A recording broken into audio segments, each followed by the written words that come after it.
வாழ்க வையகம், வாழ்க வளமுடன். அனைவருக்கும் வணக்கம். டியர் ஃப்ரெண்ட்ஸ், இன்றைக்கி நம்மளுடைய ஃபார்மசி அப்டேட்டில் நாம் டிஸ்கஸ் பண்ணுற டாபிக் என்ன அப்படின்னா, மாஸ்டர் ஆஃப் ஃபார்மசி ஸ்பெஷலைசேஷனில் ஃபார்மசி ப்ராக்டிஸ் பிரான்ச்சில் என்ன மாதிரியான சப்ஜெக்ட்ஸ்லாம் அவைலபிளாக இருக்குது, என்னென்ன சப்ஜெக்ட்ஸ்லாம் படிக்கணும், அதே மாதிரி அதனுடைய கேரியர் ஆப்பர்ச்சுனிட்டி பார்க்கலாம். ஆல்ரெடி நம்ம எந்தெந்த இன்ஸ்டியூஷன்லாம் காலேஜ் அவைலபிளாக இருக்குதுங்கிறத பார்த்துருந்தோம். ஸோ டோட்டலாக மொத்தம் 8 சப்ஜெக்ட்ஸ் இருக்கும். யூஸ்வலாக ஒரு செமஸ்டருக்கு பார்த்தோன்னா 4 theory subject and 1 practical subjects இருக்கும். அதே மாதிரி odd semester as well as even semester இருக்கும். ஃபஸ்ட் இயரில் செகண்ட் இயரில் பார்த்தோம் அப்படின்னா research methodology and biostatistics then project இருக்கும். Course of study for M Pharm pharmacy practice clinical pharmacy practice semester 1, அடுத்து ஃபார்மகோ தெரபியூட்டிக்ஸ் 1, அடுத்து hospital and community pharmacy, then clinical research, அப்புறம் ஃபார்மசி ப்ராக்டிக்கல் 1. இது எல்லாமே ஃபஸ்ட்டு செமஸ்டரில் ஃபஸ்ட் இயரில் படிக்கக்கூடிய சப்ஜெக்ட்ஸ்.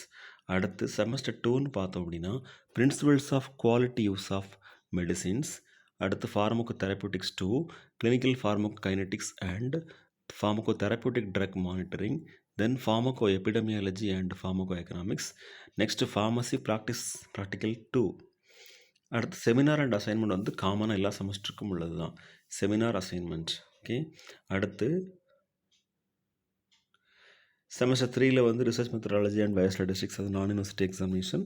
அப்போது செமஸ்டர் 4ல் பார்த்தோம் அப்படின்னா ப்ராஜெக்ட் சப்மிஷன் இருக்கும். இதுதான் சப்ஜெக்ட்ஸ் படிக்கிறது. அடுத்து நம்மளுடைய ஃபார்மசி ப்ராக்டிஸ் ஸ்பெஷலைசேஷனுடைய கேரியர் ஆப்பர்ச்சுனிட்டியை பற்றி பார்த்துடலாம்.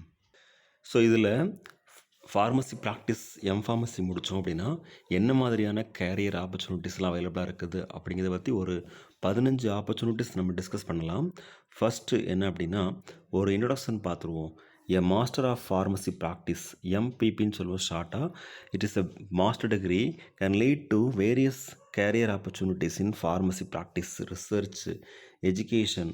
அதில் ரொம்ப முக்கியமான ஆப்பர்ச்சுனிட்டிஸ் இங்கே பார்க்கலாம். ஃபஸ்ட்டு என்ன அப்படின்னா clinical pharmacist, work in hospitals, clinics or community pharmacies providing patient care and medication therapy management. அதாவது கிளினிக்கல் ஃபார்மசிஸ்ட்டாக ஒர்க் பண்ணுறவங்க ஹாஸ்பிட்டல்லையோ கிளினிக்லையோ இல்லை கம்யூனிட்டி ஃபார்மசிலையோ patient care and medication therapy மேனேஜ்மெண்ட்டில் ரெஸ்பான்சிபிள் பர்சனாக இருப்பாங்க. Second pharmacy practice researcher, conduct research in pharmacy practice, pharmacoeconomics or pharmacovigilance. So pharmacoeconomics, pharmacovigilance, அப்புறம் ஃபார்மசி ப்ராக்டிஸ், இதிலலாம் ரிசர்ச் பண்ணக்கூடிய பர்சன் யார் அப்படின்னா ஃபார்மசி ப்ராக்டிஸ் ரிசர்ச்சர்னு சொல்லுவாங்க. இது அதற்கு அடுத்த ஒரு ஆப்பர்ச்சுனிட்டி. தேர்ட் ஆப்பர்ச்சுனிட்டி என்ன அப்படின்னா academic pharmacist, teach and conduct research at a university educating future pharmacist. ஓகேவா? ஸோ ஃப்யூச்சரில் வரக்கூடிய ஃபார்மசிஸ்ட்டுக்கு எஜுகேட் பண்ணக்கூடிய பர்சன்ஸ் யாருன்னா academic pharmacist, teach and conduct research at a university educating future pharmacist. University மட்டும் இல்லாமல் university கீழே வரக்கூடிய அஃபிலியேஷன் இன்ஸ்டியூஷனில் உள்ள காலேஜஸில் ஒர்க் பண்ணுற போஸ்டிங். அடுத்து ஃபோர்த் என்ன அப்படின்னா pharmacy manager, oversee pharmacy operations, staff and resources in a hospital, clinic or retail setup. ஒரு ரீட்டைல் செட்டப்லையோ ஒரு கிளினிக்லையோ ஒரு ஹாஸ்பிட்டல்லையோ ஸ்டாஃபை மேனேஜ் பண்ணுறது. சரியா? ஸ்டாஃப், ஃபார்மசி ஆப்ரேஷன்ஸ், ஸ்டாஃப் இதெல்லாம் மேனேஜ் பண்ணுறது தான் யார்? Pharmacy manager. இது ஃபார்மசி ப்ராக்டிஸோடைய ஒரு ஆப்பர்ச்சுனிட்டி. அடுத்து pharmacovigilance specialist, monitor and report adverse drug reactions ensuring drug safety. So drug சேஃப்டியை உறுதிப்படுத்துறதுக்காக வேண்டி அட்வர்ஸ் ட்ரக் ரியாக்ஷனை ரிப்போர்ட் பண்ணக்கூடிய பொறுப்பில் உள்ளவங்க யார் அப்படின்னா ஃபார்மகோ விஜிலன்ஸ் ஸ்பெஷலிஸ்ட். அடுத்து ஃபார்மசூட்டிக்கல் இண்டஸ்ட்ரி, இதில் ப்ரொஃபஷ்னல்னு பார்த்தோன்னா work in drug development, marketing or sales. So drug டெவலப்மெண்ட்லேயும் ஒர்க் பண்ணிக்கலாம், மார்க்கெட்டிங்கில் ஒர்க் பண்ணிக்கலாம், சேல்ஸில் ஒர்க் பண்ணிக்கலாம். அடுத்து ரெகுலேட்டரி அஃபேர்ஸ் ஸ்பெஷலிஸ்ட், இதில் பார்த்தோன்னா ensure complaints with laws and regulations governing drugs and pharmacies.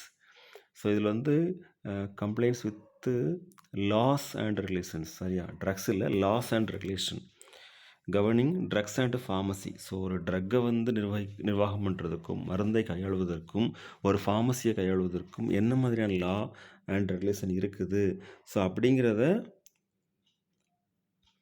தெரிஞ்சு அதற்கு ஏற்ற மாதிரி ஒர்க் பண்ணக்கூடிய ஸ்பெஷலைசேஷனில் உள்ளவங்க தான் யாருன்னா ரெகுலேட்டரி அஃபேர்ஸ் ஸ்பெஷலிஸ்ட். அடுத்து பப்ளிக் ஹெல்த் ஃபார்மசிஸ்ட். இவங்க யாருன்னா develop and implement programmes promoting health and disease prevention. So develop and implement programmes promoting health and disease prevention.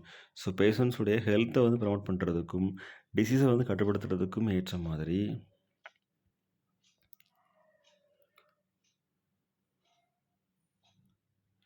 அதாவது பப்ளிக் ஹெல்த் ஃபார்மசிஸ்ட் சொல்கிறோம் இல்லையா, develop and implement programmes promoting health and disease prevention. So டிசீஸை control பண்ணுறது, பேஷண்ட்ஸுடைய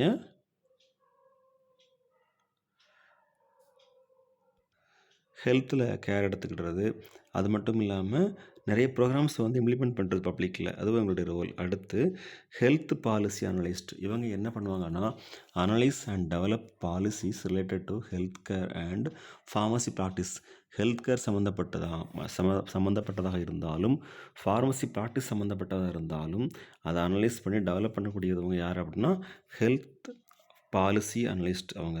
அடுத்து consultant pharmacist provide expertise to health care organisations, insurance companies or government agencies. Consultant ஃபார்மசிஸ்டாக இருக்கவங்க வந்து health care ஆர்கனைசேஷன்லேயும் இன்சூரன்ஸ் கம்பெனிலையும் கவர்மெண்ட் ஏஜென்சிலையும் ஒரு எக்ஸ்பர்டைஸாக செயல்படுவாங்க. அடுத்து ஃபார்மசி இன்ஃபர்மேட்டிக் ஸ்பெஷலிஸ்ட். இவங்க என்ன பண்ணுவாங்கன்னா design and implement technology solutions for pharmacy practice. So நிறைய டிசைன் அதை இம்ப்ளிமெண்ட் பண்ணுறது ஃபார்மசி ப்ராக்டிஸில் இவங்களுடைய வேலை. இவங்க பேர் என்னென்னா ஃபார்மசி இன்ஃபர்மேட்டிக் ஸ்பெஷலிஸ்ட். அடுத்து ரிசர்ச் சயின்டிஸ்ட். இவங்க என்ன பண்ணுவாங்கன்னா conduct studies and publish research in pharmacy practice and related field. Pharmacy ப்ராக்டிஸில் அதாவது கிளினிக்கல் ட்ரையல்ஸ், கிளினிக்கல் ரிசர்ச் அதில் ஒர்க் பண்ணுறவங்களா இருக்கட்டும், studies and publish research in pharmacy practice. நல்லா ஸ்டடி பண்ணி அந்த இதை வந்து பப்ளிகேஷனாக ரிசர்ச் பண்ணி வெளியிடக்கூடியவங்க தான் ரிசர்ச் சயின்டிஸ்ட்னு அர்த்தம். அடுத்து சயின்ஸ் ரைட்டர். இவங்க communicate scientific information to the public through writing and editing. ஓகேவா, communicate scientific information to the public. So பப்ளிக்கு வந்து சயின்டிஃபிக் இன்ஃபர்மேஷனை வந்து கொடுப்பாங்க. எப்படின்னா ரைட்டிங் அண்ட் எடிட்டிங். ஸோ அவங்க வந்து பப்ளிகேஷன் எழுதுறது மூலமாகவோ இல்லை எடிட் பண்ணுறது மூலமாகவோ நிறைய இன்ஃபர்மேஷனை சொசைட்டிக்கு கொடுக்குறவங்க அவங்க தான். அடுத்து editor. Oversee the publication process for scientific journals or books. So oversee the publication process for scientific journals or books. ஒரு சயின்டிஃபிக் ஜேர்னலில் வந்து இன்ஃபர்மேஷன் ரிசர்ச் ஒர்க் வந்து பப்ளிஷ் பண்ணுறதுக்கும் புக்ஸில் வந்து பப்ளிஷ் பண்ணுறதுக்கும் அதை மேற்பார்வையாளர் இருப்பாங்க இல்லையா, அவங்க வந்து எடிட்டர்னு சொல்கிறாங்க. அடுத்து ஹெல்த் கேர் கன்சல்டன்ட். இவங்களோட ரோல் என்ன அப்படின்னா provide expertise to health care organisations focusing on pharmacy practice and operations. அதாவது provide expertise to health care organisation. இப்போ ஹெல்த் கேர் ஆர்கனைசேஷனாக என்ன சொல்கிறது, இப்போ ஃபார் எக்ஸாம்பிள் காசநோய் தடுப்பு மையம், எய்ட்ஸ் தடுப்பு மையம், உலக சுகாதார நிறுவனம்னு சொல்கிறாங்க இல்லையா, இந்த மாதிரி நிறைய அமைப்புகள் இருக்கும். அவங்களுக்கு வந்து ஃபோக்கஸ் பண்ணி on pharmacy practice and operations, அதன் மூலமாக மக்களுக்கு வந்து நன்மைகள் செய்யக்கூடிய ஒரு கன்சல்டண்ட்டாக இருக்கிறவங்க தான் ஹெல்த் கேர் கன்சல்டன்ட் சொல்கிறாங்க. ஸோ டியர் ஃப்ரெண்ட்ஸ், இந்த 15 கேரியர் ஆப்பர்ச்சுனிட்டிஸும் எம்ஃபார்ம் ஃபார்மசி ப்ராக்டிஸ் முடித்தால் கண்டிப்பாக யூட்டிலைஸ் பண்ணிக்கலாம். ஸோ இதில் வந்து உங்களுக்கு தெரிஞ்ச விஷயங்கள் ஆல்ரெடி நம்ம ரிப்பீட் பண்ணியிருக்கலாம். அதே மாதிரி உங்களுடைய ஐடியாஸ் இருந்தால் அதையும் நம்ம ஷேர் பண்ணிக்கலாம்.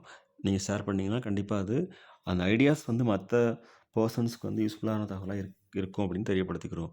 ஓகே ஃப்ரெண்ட்ஸ், இதுதான் நம்ம டிஸ்கஸ் பண்ண இன்ஃபர்மேஷன். இதே மாதிரி ஃபார்மசி ப்ராக்டிஸ் காலேஜஸ் நம்ம ஏற்கனவே பார்த்துட்டோம். அதை வந்து நீங்களே ப்ரீவியஸ் இயர் நோட்டிஃபிகேஷனில் பார்த்துடலாம். இந்த இயர் நோட்டிஃபிகேஷன் அப்கமிங் சீசனில் வந்தாலும் சர்ச் பண்ணி பார்க்குறது மூலமாக காலேஜஸ் லிஸ்ட் நம்ம எடுத்துடலாம். Thank you friends.